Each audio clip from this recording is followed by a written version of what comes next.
Hello and welcome to Reach UPSC. Reach UPSC में आपका बहुत बहुत स्वागत है। मैं हूं आपका दोस्त host educator mentor Sanghi sir. तो जैसा कि आप जानते हैं, आपने थंबनेल देख लिया है। हम एनालाइज करेंगे यूपीएससी द्वारा कंडक्ट किया गया हाल ही में एक एग्जामिनेशन, जियो साइंटिस्ट का एग्जामिनेशन। उस एग्जाम में कौन कौन से टॉपिक्स पूछे गए और उन टॉपिक्स का रेलेवेंस क्या सिविल सर्विसेज एग्जाम में हो सकता है या नहीं। इस चीज का रेफरेंस लिया गया है पिछले साल यानी 2023 के जियो साइंटिस्ट एग्जामिनेशन और सिविल सर्विसेज के प्रीलिम्स एग्जामिनेशन से। इसी चीज का प्रूफ मैं आपको आज दिखाऊंगा। अलग अलग सब्जेक्ट्स के कुछ कुछ क्वेश्चंस मैंने यहां पर इंक्लूड करे हैं डिफिकल्टी लेवल बताने के लिए कि क्या डिफिकल्टी लेवल है, और उस डिफिकल्टी लेवल के अनुसार हम यह अनुमान लगा सकते हैं कि क्या टॉपिक्स और किस तरीके के क्वेश्चंस हम सिविल सर्विसेज में एक्सपेक्ट कर सकते हैं। तो यूपीएससी 2024 आसान होगा, मुश्किल होगा, इसका एक पूरा प्रॉपर एलैबोरेट डिस्कशन हम करेंगे यहां पर जियो साइंटिस्ट के एग्जामिनेशन के बेसिस पे। तो जो जियो साइंटिस्ट का पेपर हुआ है उसका अगर आप ब्रेकअप देखोगे नंबर ऑफ क्वेश्चंस में किस तरीके से सवाल पूछे गए हैं, तो पॉलिटी, हिस्ट्री, तो मेजरली जो सिविल सर्विसेज एग्जामिनेशन के स्टूडेंट्स हैं उनके लिए कुछ पोर्शंस मैटर करते हैं। जैसे पॉलिटी आईआर के मिला के तकरीबन 19 सवाल आए, इसमें स्टैटिक और करंट के क्वेश्चंस मिलाकर आए हैं। हिस्ट्री के हैं 10 क्वेश्चंस, ज्योग्राफी के 11 क्वेश्चंस और एनवायरनमेंट के तकरीबन 26 सवाल आए हैं। ये सारे क्वेश्चंस जो हैं आप जरूर से अटेम्प्ट करिएगा। इसमें यहां पर जो मैं आपको कुछ क्वेश्चंस बताऊंगा वो डिफिकल्टी लेवल को जज करने के लिए है। कॉन्स्टिट्यूशन आप सब ने पढ़ा हुआ है, पॉलिटी के आप सब विद्यार्थी रह चुके हैं इस प्रिपरेशन के दौरान। तो पॉलिटी में कॉन्स्टिट्यूशन को लेके जिस तरीके के क्वेश्चंस पूछे गए हैं उसका मेक, उसके आंसर ऑप्शंस को चूज करना, उसके स्टेटमेंट्स को किस तरीके से डिजाइन किया गया है, ये सारी चीजों पे हम चर्चा करेंगे। तो पॉलिटी को लेकर कुछ चीजों पे फोकस है या आप सभी का फोकस रहना चाहिए। तो देखिए, हम पहले कॉन्स्टिट्यूशन पढ़ते हैं, एग्जीक्यूटिव, लेजिस्लेचर, जुडिशरी, उसके साथ साथ constitutional bodies, non constitutional bodies और अलग अलग प्रकार की चीजें जो है हम कोशिश इमरजेंसी प्रोविजंस पढ़ते हैं। उसके बाद आप आर्टिकल 370, 371 स्पेशल प्रोविजंस पढ़ते हैं। ये सारी चीजें जरूरी हैं, लेकिन उसके साथ साथ जिन चीजों पे फोकस जियो साइंटिस्ट के पेपर ने करा है उन पे खास ध्यान देना है आपको। Parliament, parliament is extremely important. बात हो रही है लेजिस्लेचर की। Delimitation and code of conduct, जैसा कि आप जानते हैं इलेक्शंस वाला ईयर है।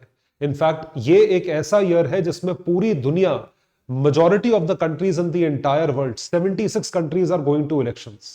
खैर, मतलब coming back to the point, India में इलेक्शन के साल के पहले डीलिमिटेशन होना जरूरी है। तो डीलिमिटेशन की एक्सरसाइज, लीगल टर्म्स ये पूछी गई है, इसका आपको क्वेश्चन बताएंगे, और पंचायती राज इंस्टीट्यूशंस। उसके साथ religious reading of the bare act. Bare act जो है कॉन्स्टिट्यूशन का, वो एक ऐसा लॉ है जो कि रॉ लॉ है, मतलब एक्चुअल जो कानून लिखा गया था, जो एक्चुअली डीडी बासु में लिखा हुआ है। पर मैं आपको अभी इस वक्त ये टाइम नहीं है डीडी बासु पढ़ने का। जो आपने बेस बुक अपनी बनाई थी आप उसी से पढ़ें, बेस नोट्स पढ़ें, उसके साथ साथ ये क्वेश्चंस का मेक देखें और इस पेपर को जरूर अटेम्प्ट करें, क्योंकि ये आपको यूपीएससी का एक रेफरेंस दे रहा है, ये यूपीएससी की एक झलक दिखा रहा है। सवाल देखिए, Which of the following statements are correct as per the Constitution of India? सवाल पूछा गया है करेक्टनेस पे, तो आपको इस क्वेश्चन को गेस करना आना चाहिए। Parliament of India has the power to make provisions with respect to delimitation of constituencies. Delimitation को मद्देनजर रखते हुए पार्लियामेंट ऑफ इंडिया की पावर है कि वो प्रोविजंस बना सके। पहला सवाल, पहला statement. Validity of a law made by the Parliament of India with respect to delimitation of constituencies. Delimitation को लेकर जो कानून पार्लियामेंट द्वारा बनाया गया है उसकी validity cannot be called in question in a court, मतलब उसके खिलाफ कोर्ट में मुकदमा नहीं चल सकता। यह सवाल पूछा गया है। अब आपको यह बताना है कि इनमें से कौन सी पंक्तियां सही है। Which of the following statements are correct with respect to the constitution of India. तो जो पहला स्टेटमेंट है जो कि डीलिमिटेशन के बारे में बात कर रहा है, कानून जाहिर सी बात है पार्लियामेंट ही बनाएगा, तो पहला स्टेटमेंट सही है, the first statement is correct. लेकिन दूसरा स्टेटमेंट आप ध्यान रखें, दूसरे स्टेटमेंट के लिए अगर हम बात करें, validity of law with respect to delimitation shall not be called in a question in any court. इस चीज को लेकर आपको यह चीज ध्यान रखनी है कि अगर कोई भी ऐसा प्रोविजन, कोई भी ऐसा कानून आता है जो कि basic structure doctrine, I repeat, जो कि बेसिक स्ट्रक्चर डॉक्ट्रिन को अफेक्ट करता है, उस बेसिक स्ट्रक्चर डॉक्ट्रिन के खिलाफ आप कोर्ट में मुकदमा चला सकते हो। You can file a case against the basic structure doctrine. तो अगर डीलिमिटेशन ऑफ कंस्टिट्यूएंसीज को लेके कोई भी कानून ऐसा आता है जो कि बेसिक स्ट्रक्चर के खिलाफ जाता है, तो उस चीज को कोर्ट ऑफ लॉ में सवाल किया जा सकता है, उस पे it can be questioned in a court of law. अब इस सवाल में खास बात यह है कि आपको यह पता होना चाहिए, डीलिमिटेशन के बारे में टिपिकल क्वेश्चन नहीं है ये डीलिमिटेशन की डेफिनेशन के बारे में भी सवाल नहीं कर रहा है। ये क्वेश्चन कर रहा है कि इस डीलिमिटेशन के अराउंड कि उसका कानून डीलिमिटेशन एक्ट कौन बनाता है, और डीलिमिटेशन एक्ट में यदि कोई दिक्कत आए, कोई प्रॉब्लम आए, क्या उस पे आप कोर्ट ऑफ लॉ में सवाल कर सकते हो या नहीं, इस चीज पे सवाल है। तो अगर हम कोई भी कॉन्स्टिट्यूशनल या एक्स्ट्रा कॉन्स्टिट्यूशनल बॉडी पढ़ते हैं, तो उसका मेक, उसके कॉम्पोजिशन, उसके फंक्शंस के सिवा और ज्यादा इंपॉर्टेंट क्या है कि उस पर्टिकुलर बॉडी के बेसिस पे लॉ कैसे बनेगा, अगर बनेगा तो, और उस लॉ को मद्देनजर रखते हुए उसके आसपास वाली चीजें जो है, जैसे कि उसका कोर्ट में क्वेश्चन होना, उस लॉ की वैलिडिटी, और ये उसके फंक्शंस की वैलिडिटी, उस चीज पे सवाल उठाना या किसी को उनके टेन्योर के बीच से निकाल देना, ये चीजें भी बहुत इंपॉर्टेंट होती हैं। इस पे सवाल आ सकता है। और क्वेश्चन देखिए, दूसरा सवाल है third schedule of the constitution को लेके। जैसे कि आप जानते हैं कई सारे शेड्यूल्स हैं, 12 शेड्यूल हैं।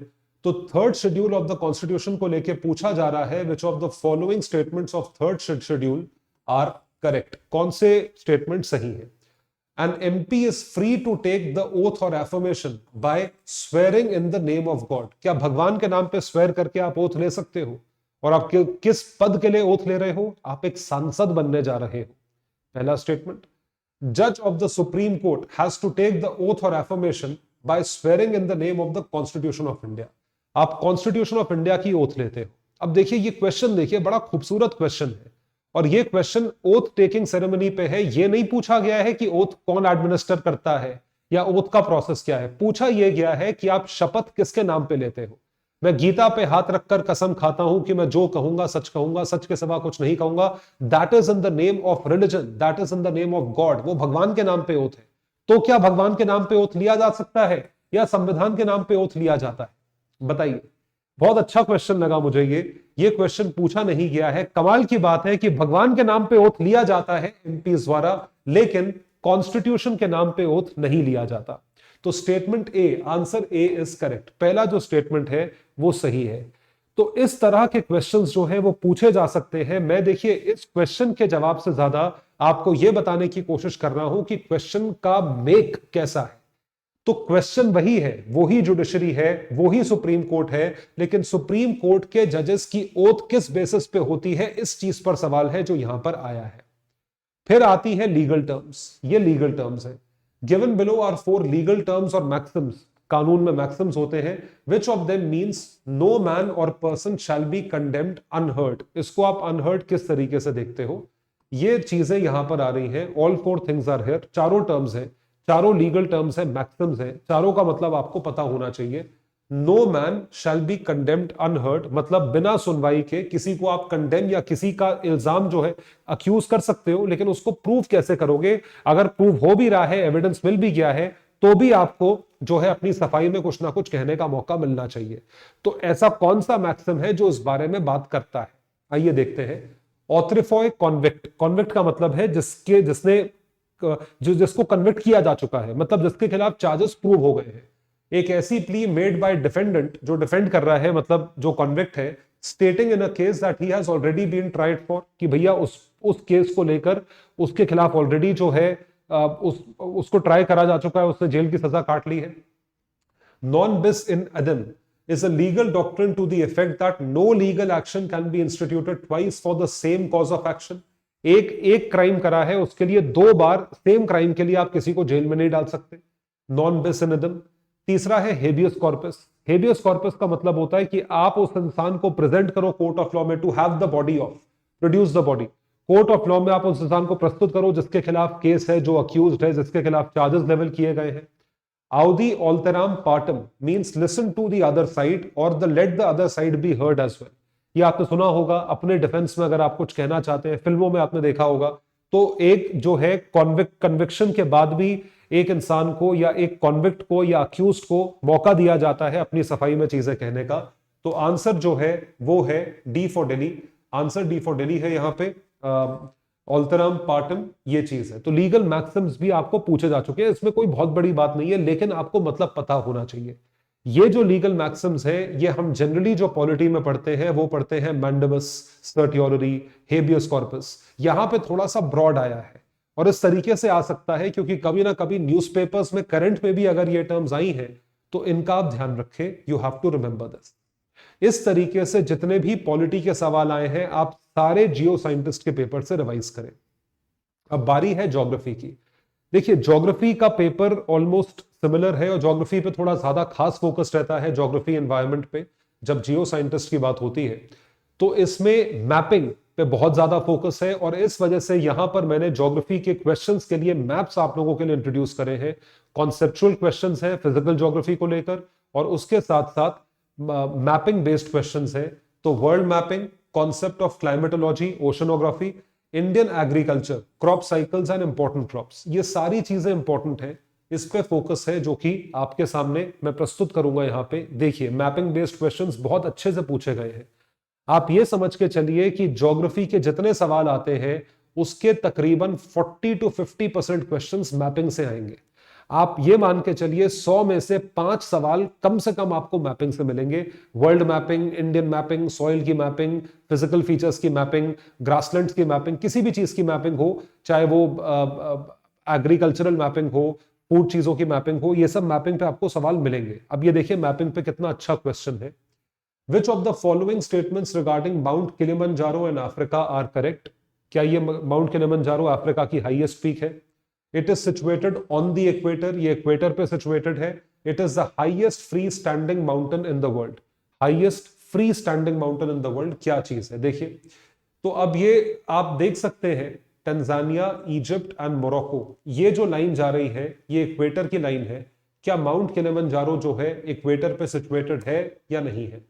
तो बात हो रही है इस पे it is the highest free standing mountain in the world. No, it is not the highest free standing mountain in the world. It is the highest free standing mountain in the world. I am sorry. तो second statement जो है वो सही होता है. Second statement is correct. दूसरा जो question है वो है Aral sea in central Asia is situated along which of the following to countries. Aral sea जो है सेंट्रल एशिया की, वो कौन सी दो कंट्रीज पे सिचुएटेड है? देखिए इस डायग्राम को देखिए. अरल सी, ये कजाकिस्तान है, ये उज्बेकिस्तान है, ये अरल सी है. पूछा ये जा रहा है इनमें से कौन सी सिचुएटेड कंट्रीज यहां पे सिचुएटेड है. तो आंसर आपके सामने क्लियर है. It is B, Kazakhstan, Uzbekistan. So B is correct. B for Bombay is correct. तो बहुत सिंपल क्वेश्चन है, लेकिन अगर आपको मैप ध्यान है तभी आप इसका जवाब दे सकते हैं. You can answer this question. फिर है prime meridian 0 degree longitude. Prime meridian 0 degrees जो ग्रीनिच से होते हुए गुजरता है, नॉर्थ टू साउथ लॉन्गिट्यूड्स होते हैं. Does not pass through which of the following country. इस टाइप के क्वेश्चंस यूपीएससी खूब पूछता है, ये ध्यान रखिए. Does not pass through. Greenwich मैंने बोला इंग्लैंड से पास करता है. क्या फ्रांस से पास करता है? नो. पोर्चुगल से पास करता है? देखते हैं. स्कॉटलैंड से पास करता है? शायद. तो आपको यह बताना है ये किस चीज से पास करता है. तो ये सारी कंट्रीज है जिसके थ्रू पास करता है. Prime meridian splits the earth into western and eastern hemisphere. It passes through 8 countries. Europe, Africa, Antarctica continents है और ये सारी कंट्रीज है जिसके थ्रू वो होते हुए पास करता है. आंसर इज तो फ्रांस एंड पोर्चुगल से होते हुए वो पास नहीं करता, इसको आप ध्यान रखिएगा. So answer is B for Bombay. Answer is C. Actually answer जो है वो सी है कि इनसे 3 और 4 पोर्चुगल और स्कॉटलैंड से होते हुए वो पास नहीं करता है. सो आपको यह बताना है कि इनमें से किस कंट्री से होते हुए वो पास नहीं करता है. तो ये आप देख सकते हैं जिस तरीके से होते हुए जा रहा है. ये आपकी अफ्रीकन कंट्रीज हो गई, ये आपकी यूरोपियन कंट्रीज हो गई, जिस तरीके से वो जा रहा है. एक्चुअली अगर आपको मैं ये बताऊं तो ये जितने भी आपके रीजन्स हैं इसको आपको ध्यान रखना है कि कहां से होते हुए पास कर रहा है, कहां से होते हुए पास नहीं कर रहा है. So UK, France, Spain, Algeria, Mali, Burkina, Ghana, so it is not passing through these two countries, Portugal and Scotland 3 and 4, इसको आप ध्यान रखेंगे। फिर आती है बारी, which of the following statements regarding groundnut cultivation in India are correct. Groundnut cultivation को लेके इनमें से कौन से स्टेटमेंट्स करेक्ट हैं? पहला दिया है groundnut is a rabi crop. अब देखिए आजकल क्रॉप्स हर सीजन में उगाए जाते हैं, लेकिन ग्राउंडनट क्या राबी क्रॉप है या खरीफ क्रॉप है? समझने वाली बात यह है, groundnut is majorly a kharif crop. Gujarat is an important state for groundnut cultivation. Second statement, it is primarily a kharif crop और ये स्टेट वाइज शेयर है, तो गुजरात में मैक्सिमम होता है ये, तो ध्यान रखें B for Bombay, 2 only is correct. ये स्टेटमेंट जो है ये सही है। देखिए इस तरीके से क्वेश्चंस आ रहे हैं, तो क्रॉप्स को लेके क्वेश्चन आए, इसको मैपिंग का क्वेश्चन तो नहीं बोल सकते, लेकिन ये फैक्चुअल स्टेटमेंट है कि आपसे पूछा गया कि गुजरात सबसे बड़ा प्लेयर है या सबसे बड़ा स्टेट है प्रोडक्शन में या नहीं है। This is something that you have to remember. Consider the following combinations of lapse rate in relation to atmospheric region. ये बड़ा पॉपुलर क्वेश्चन है कि जैसे जैसे एटमॉस्फेयर में आप ऊपर जाते जाते हो टेम्परेचर गिरता जाता है, उसको बोलते हैं नॉर्मल लैप्स रेट। जैसे जैसे आप और ऊपर जाते रहते हो एक पोजीशन आती है जहां पे इंक्रीज इन हाइट के साथ टेम्परेचर भी इंक्रीज होता है, उसको कहते हैं नेगेटिव लैप्स रेट। तो normal lapse rate, negative lapse rate किस तरीके से होता है, उसके लिए आपको एटमॉस्फेयर की लेयर्स आनी चाहिए और आपको पता होना चाहिए किस लेयर में क्या डेवलपमेंट होती है। जैसे आपको बताते हैं ट्रोपोस्फेयर है जो पहली लेयर है एटमॉस्फेयर की, उस पहली लेयर में हाइट के साथ साथ टेम्परेचर गिरता है। फिर आता है ट्रोपोपॉज जिसमें हाइट के साथ साथ टेम्परेचर बढ़ता है। फिर आता है स्ट्रेटोस्फेयर, स्ट्रेटोस्फेयर के लोअर रीजन में हाइट के साथ साथ टेम्परेचर बढ़ता है और ऊपर जाओ तो हाइट के साथ साथ टेम्परेचर गिरता है। तो आप देख सकते हैं, देखिए ट्रोपोस्फेयर में पॉजिटिव लैप्स रेट है, यानी कि हाइट के साथ साथ जो है टेम्परेचर गिर रहा है। स्ट्रेटोस्फेयर में नेगेटिव लैप्स रेट है, लोअर पार्ट ऑफ स्ट्रेटोस्फेयर में हाइट के साथ टेम्परेचर भी बढ़ रहा है। मेसोस्फेयर में फिर पॉजिटिव है, थर्मोस्फेयर में फिर नेगेटिव है। इस तरीके से चलता है। तो when temperature decreases with height it is called normal lapse rate या positive lapse rate. Normal lapse rate जो है तकरीबन 1 किलोमीटर ऊपर जाने पे 6.5 डिग्री जो है टेम्परेचर गिरता है। और temperature rises with the height is called negative lapse rate, इसको नेगेटिव लैप्स रेट कहा जाता है। तो आप देख सकते हैं ट्रोपोस्फेयर जो है हाइट के साथ टेम्परेचर गिर रहा है, ट्रोपोपॉज में हाइट के साथ टेम्परेचर बढ़ रहा है, स्ट्रेटोस्फेयर में हाइट के साथ टेम्परेचर बढ़ रहा है, फिर और हाइट के साथ जो है टेम्परेचर गिर रहा है। फिर इस एरा में स्ट्रेटोपॉज में टेम्परेचर फिर वही टेम्परेचर इन्वर्जन होता है, फिर यहां पे पॉजिटिव लैप्स रेट है। तो इस तरीके से चीज चलती है। This is how it runs. तो ये जो चीज है आप ध्यान रखें, आंसर इज ए कि सिर्फ एक सही है। ट्रोपोस्फेयर में नेगेटिव लैप्स रेट है, ये गलत है। ट्रोपोस्फेयर में जो है पॉजिटिव लैप्स रेट होता है। स्ट्रेटोस्फेयर में नेगेटिव लैप्स रेट है, ये सही है। मेसोस्फेयर में नेगेटिव लैप्स रेट है, ये गलत है। थर्मोस्फेयर में पॉजिटिव लैप्स रेट है, ये भी गलत है। So this is also wrong. तो आप इसको ध्यान रखें। Which of the above combinations given above are correct? One only is correct. Actually अगर आप देखा जाए इसको, मेसोस्फेयर का एग्जांपल लीजिए, नेगेटिव है और ये पॉजिटिव है, तो इस तरीके से यहां पे वन ओनली जो है वो करेक्ट है। सिर्फ और सिर्फ एक करेक्ट है जो कॉम्बिनेशन यहां पे दिया हुआ है। आंसर इज ए।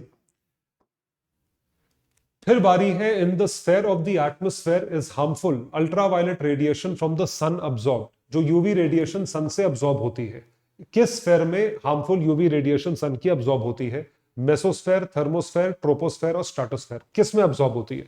मतलब बेसिकली यूवी रेडिएशन जो ब्लैंकेट है वो कहां पे है? तो क्वेश्चन ये डिमांड करता है जो in which sphere ozone layer is present. Ozone को लेकर सवाल है, आपको ये पता होना चाहिए।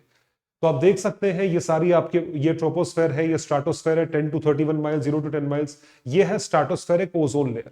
तो stratosphere lower part of stratosphere में आता है। तो answer is D for Delhi, stratosphere, जो कि यहां पे आ चुका है। इसको आप ध्यान रखेंगे, यू विल रिमेंबर दिस। फिर बारी आती है हिस्ट्री की। हिस्ट्री को लेकर भी क्वेश्चंस जो है काफी अच्छे से पूछे गए हैं, जो आपको ध्यान रखना चाहिए। This is something that you should remember.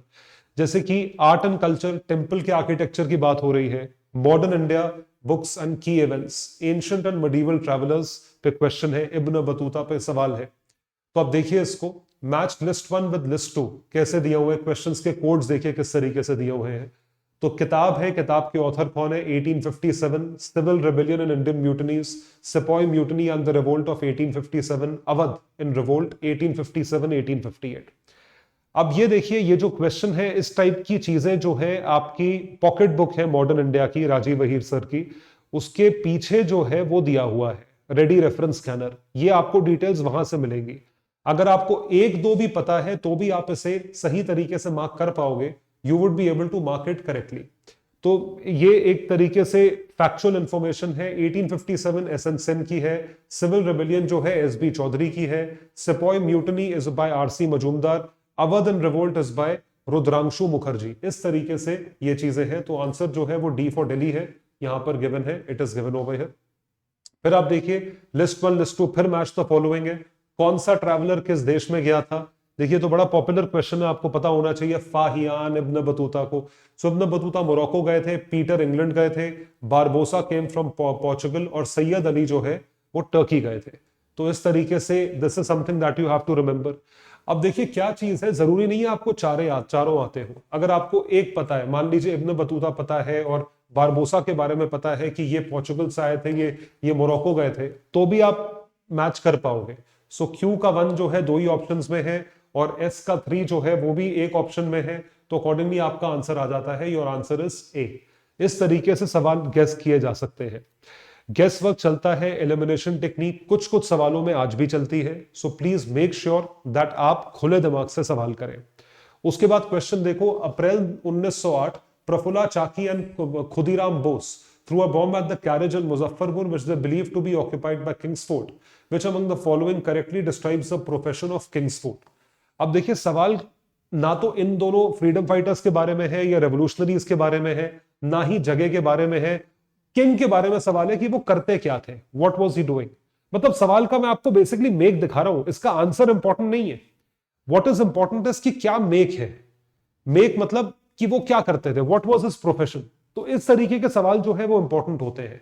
So he was a British जज, वो ब्रिटिश जज थे, magistrate Douglas Kingsford by throwing bombs and he was killed. तो ये इस तरह सवाल पूछे जा रहे हैं। Which one among the following temples constructed by Queen Loka Mahadevi in Pattadakal is a UNESCO World Heritage Site? ये डायरेक्ट क्वेश्चन है, फिर भी पत्तादाकल से आप रिलेट करें। सो विरूपक्षा टेम्पल जो है was built by Mahadevi, wife of king Vikramaditya, Kanchipuram में जो है इसको कांचीपुरम में आफ्टर विक्ट्री इस चीज को बनाया गया था। तो इस तरीके से हिस्टोरिकल सवाल पूछे गए हैं। तो फैक्ट्स पे फोकस है आपकी फैक्चुअल नॉलेज कितनी स्ट्रांग है। ये मोस्टली क्वेश्चन मॉडर्न इंडिया के हैं, मतलब 1800s 1900s 20th सेंचुरी के क्वेश्चंस हैं। इस तरीके से आपको सवाल जानने पड़ेंगे, याद रखने पड़ेंगे। उसके साथ साथ जो दूसरी चीज आपको जिस पे फोकस करनी है अभी, वो फोकस आपको एमैक पे भी करना है। एंशिएंट एंड मेडिवल इंडिया से भी आपको 3-4 सवाल मिल सकते हैं। So you cannot ignore that portion. I repeat, you cannot ignore that portion. आइए देखते हैं एनवायरमेंट क्या बता रहा है। what are the key focus areas of environment? Types of forest, biomes, grasslands, इसका जो आपको पूरी अंडरस्टैंडिंग है। Important acts related to forest and environment, important conventions like Stockholm convention. Convention तो देखिए सारे इंपॉर्टेंट है, मैं आपको बताऊं, और मोस्टली एनवायरमेंट को रिलेटेड तो सारे कन्वेंशंस न्यूज में कहते रहते ही हैं। स्टॉकहोम कन्वेंशन हो गया आपका, Copenhagen protocol, Montreal protocol, Kyoto protocol, उसके बाद आपका मिनी माता कन्वेंशन। तो इस तरीके से कन्वेंशंस और प्रोटोकॉल्स आपके एनवायरमेंट से रिलेटेड स्पेसिफिकली न्यूज में रहते हैं। तो these are important. Which of the following statements regarding tropical deciduous forest are correct?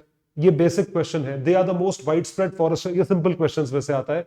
They spread over regions which receive annual rainfall between 70 to 200 centimetre. बहुत बड़ी window है, इसके ठीक होने की संभावना सही है। तो आप देख सकते हैं ट्रॉपिकल डेसिडुअस कितने फैले हुए हैं। सो this is this light green portion, तो ये पूरा ट्रॉपिकल डेसिडुअस फॉरेस्ट है, mostly majority part of India में फैला हुआ है। दोनों स्टेटमेंट सही हैं। उसके बाद देखिए बायोम्स पे सवाल है। Tropical savanna biome is a tropical grassland with scattered drought resistant trees. Temperate deciduous forest biome is a high altitude region in the Himalayas. Temperate coniferous forest में, तो देखिए सारे बायोम्स पे सवाल, मतलब एक ही क्वेश्चन 4 स्टेटमेंट है। It's a lengthy question, 4 statement पढ़ के गलत सही पहचान के अटेम्प्ट करना, इस तरीके से सवाल आपको आएंगे। तो बायोम्स पे पूरा फोकस है। तो आपको ये बताना है क्या चाहिए। तो अब आप इसका आंसर जो है वो बताएं कमेंट सेक्शन में लिखकर। सवाल आपके सामने है। The question is given in front of you. Temperate deciduous forest biome, tropical savanna biome, temperate से coniferous biome and tundra biome. इन चारों चीजों को लेकर आप सवाल जो है आप लिख सकते हैं यहाँ पर। This is something that has been asked. तो जो चीजें मैंने आपको समझाई हैं वो सिर्फ इसलिए समझाई हैं ताकि आपको मेक समझ में आए, फोकस एरिया समझ में आए, और यूपीएससी प्रीलिम्स में क्या आने की संभावना है आपको वो चीज समझ में आए। तो डिटेल लिस्ट 3 सब्जेक्ट्स की, ज्योग्राफी, एनवायरमेंट और करंट अफेयर्स की, ये चीज आप इसके लिए पेपर को जरूर डाउनलोड करें। तो ज्योग्राफी को लेके जैसे ये जो लिस्ट है, ये चीजें, ये कॉन्सेप्ट्स है, ये आपको डेफिनेटली पढ़ने हैं। ये पीडीएफ आप डाउनलोड कर सकते हैं, मेरे टेलीग्राम हैंडल का लिंक नीचे दे रखा है, उसको सब्सक्राइब करें, वहां आपको पता चलेगा पीडीएफ कहां पे अवेलेबल है। सो ज्योग्राफी जो है इसमें ये सारे कॉन्सेप्ट्स आपको ध्यान रखने हैं। एनवायरमेंट के जो कॉन्सेप्ट्स है, biome, state of forest report, mangroves, coral reefs, tiger reserves, in situ conservation, biosphere reserve programme, all these are important topics. ये सब मैं प्रीलिम्स की बात कर रहा हूं, यूपीएससी प्रीलिम्स की। Other topics for current affairs, UN women, paths to equal report, good governance index, क्या रैंकिंग है इंडिया की, बैडमिंटन को लेकर सवाल आ सकता, स्पोर्ट्स पे क्वेश्चंस आ सकता है, फीफा वर्ल्ड कप एंथम क्या किस चीज पे फोकस था, UNESCO creative cities, global partnership, central tribal university, world happiness report में क्या भारत की रैंकिंग है, इन सारी चीजों को लेकर आपको सवाल आ सकते हैं। अब सवाल यह आता है कि यूपीएससी प्रीलिम्स पे किन किन चीजों पे फोकस करा जाए। 2023 का पेपर देखते हुए और अभी जियो साइंटिस्ट का पेपर देखते हुए, what is the strategy to clear UPSC 2024? जो स्ट्रैटेजी है वो ये है कि सबसे पहले आपको कम से कम 10 साल के लिए 10 साल के यूपीएससी के पीवाईक्यूज ध्यान रखने हैं, सॉल्व करने हैं। उसमें आपको करेक्ट और इनकरेक्ट ऑप्शंस दोनों की नॉलेज होनी चाहिए। Analysis of PYQs of all exams conducted by UPSC, ये चीज तो है, लेकिन सिविल सर्विसेज का पहले करें कम से कम 10 साल का, 2013 टू 2023। उसके साथ साथ basics, go back to basics. जब तक आपके बेसिक्स क्लियर नहीं होंगे तब तक आपकी प्रिपरेशन अधूरी है, इनकम्प्लीट है। Solve at least 100 MCQs on a daily basis. अभी से लेके आप 100 एमसीक्यूज की प्रैक्टिस डालने की कोशिश करें।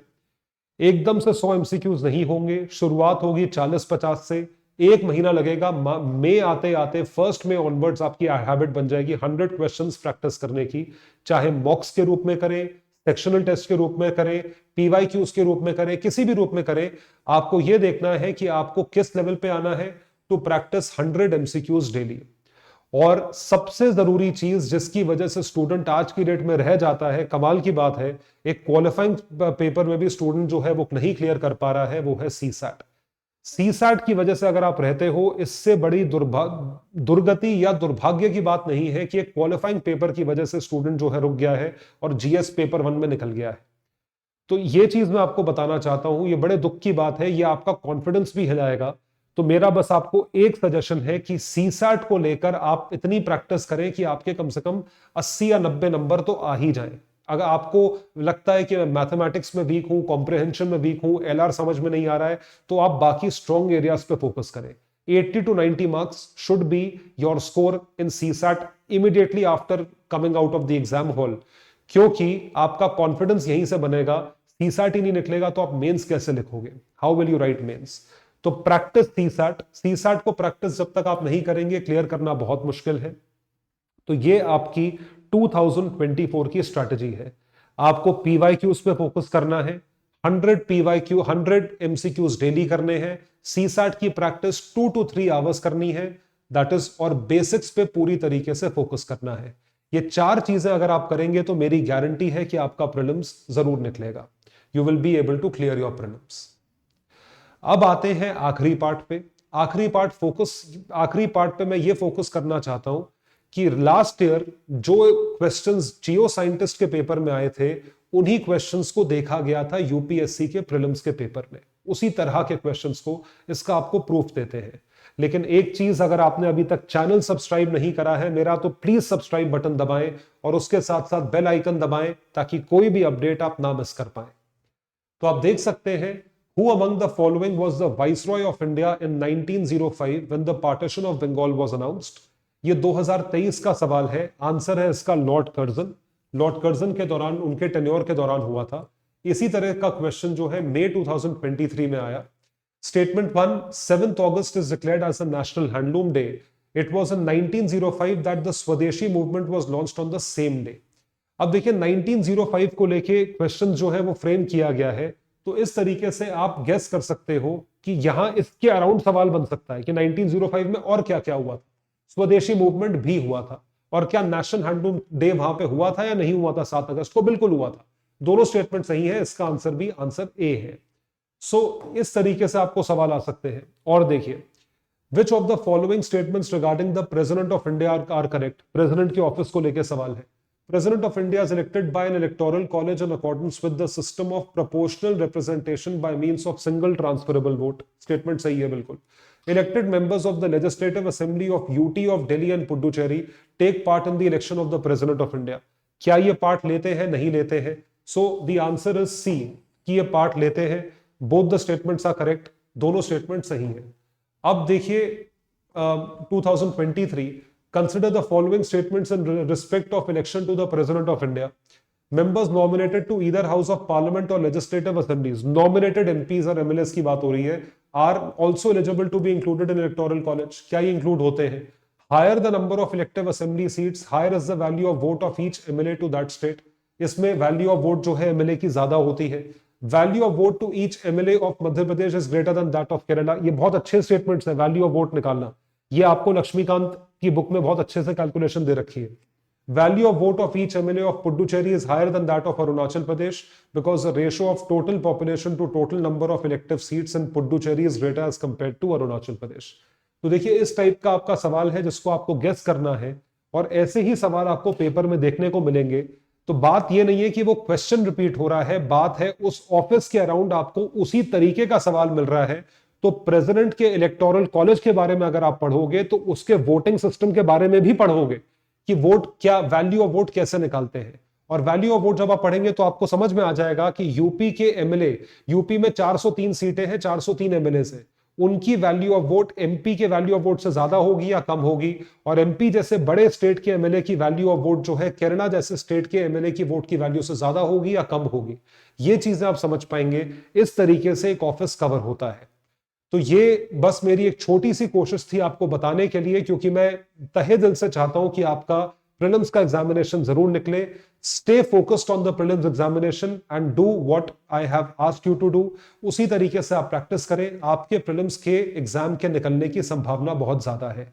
मैं यहां पर अवेलेबल हूं आप लोगों के लिए। यदि आप किसी तरह की कोई हेल्प चाहते हो, कमेंट सेक्शन में लिखो। आप मुझे टेलीग्राम पे भी लिख सकते हो, आप मुझे ईमेल भी कर सकते हो ayushsanghiofficial@gmail.com।